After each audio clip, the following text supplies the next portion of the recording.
Subscribe कीजिए Asif Hindi voice channel को और बेल आइकन का बटन दबाइए दोस्तों। अच्छी अच्छी कहानियाँ हमारे चैनल पर सबसे पहले देखने के लिए तो चलिए शुरू करते हैं। दो बुद्धिमान लड़के। भारत के गांव में मुखिया को सरपंच कहा जाता है। सुखबीर एक गांव का सरपंच था। वह बहुत बुजुर्ग हो गया था और उसकी हेल्थ भी गिर रही थी। इसलिए उसने गांव के बुजुर्गों से कहा कि वह सरपंच के पद से इस्तीफा दे रहा है। अब नए सरपंच के नाम पर विचार हुआ। अंत में दो युवकों सोनू और चंद्रपाल के नाम पर आम सहमति बनी। वे दोनों ही उस गांव के होनहार युवक थे। काफ़ी सोच विचार करने के बाद भी गांव के बुजुर्ग इस नतीजे पर नहीं पहुंच पाए कि इनमें से किसे सरपंच चुना जाए। तब बुजुर्ग सरपंच ने उन दोनों की परीक्षा लेने का फैसला किया। वह गांव दोनों ओर से मुख्य राजमार्ग से 1 मील की दूरी पर था। गांव के सरपंच ने सोनू और चंद्रपाल को बराबर धन देकर कहा कि तुम दोनों को गांव को दोनों ओर से राजमार्ग से जोड़ने के लिए कच्चे मार्ग का निर्माण करना है। सोनू अगले ही दिन से काम में जुट गया।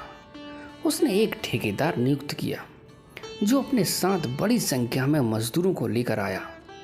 उन्होंने सड़क के रास्ते में आने वाली झाड़ियों और पेड़ों का सफाया किया तथा कीचड़ को दबाकर मिट्टी को एक सा कर दिया। उसका मार्ग गांव के कबड्डी मैदान के बीचों बीच से गुजर गया। बेहतर सड़क के निर्माण के लिए धन कम पड़ गया।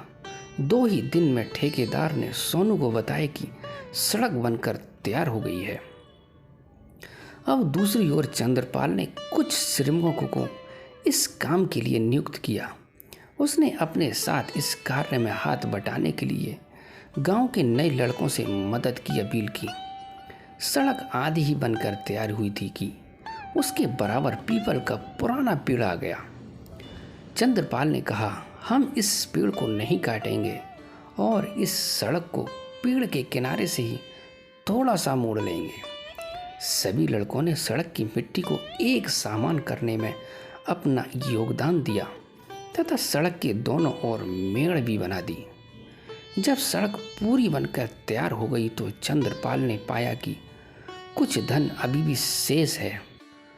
वह नीम के 100 छोटे छोटे पेड़ खरीद कर लाया, जिसे उसने लड़कों के साथ मिलकर दोनों ओर से सड़क के किनारे लगा दिया। फिर भी थोड़ा सा धन बचा रह गया।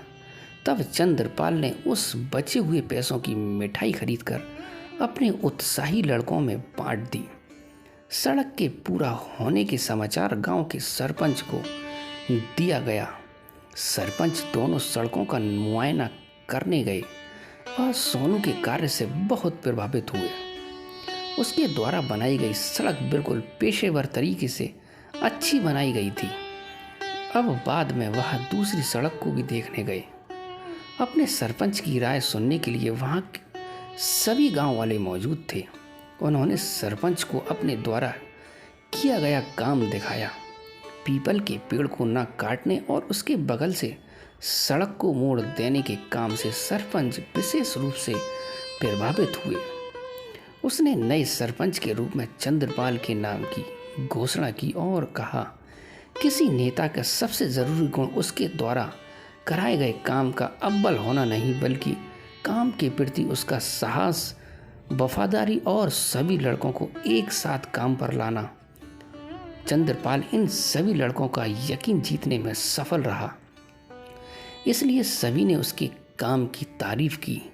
वह काम के प्रति ईमानदार रहा और उसने एक टीम का गठन करने में पसीना बहाया। नेता अकेले ही नहीं होता, वह व्यक्तियों का नेता होता है और इसलिए वह तथा उसकी बात भरोसे के लायक होती है। केवल ऐसे ही अच्छे व्यक्तियों को नेता बनाने की ज़रूरी है दोस्तों। तो दोस्तों, नेता चुने सोच समझ कर चुने, देखभाल कर चुने, ईमानदार और कर्मठ जुझारू चुने दोस्तों। तो दोस्तों, वीडियो अच्छी लगी हो तो चैनल को सब्सक्राइब करें और वीडियो को ज़्यादा से ज़्यादा तक लोगों तक शेयर करें।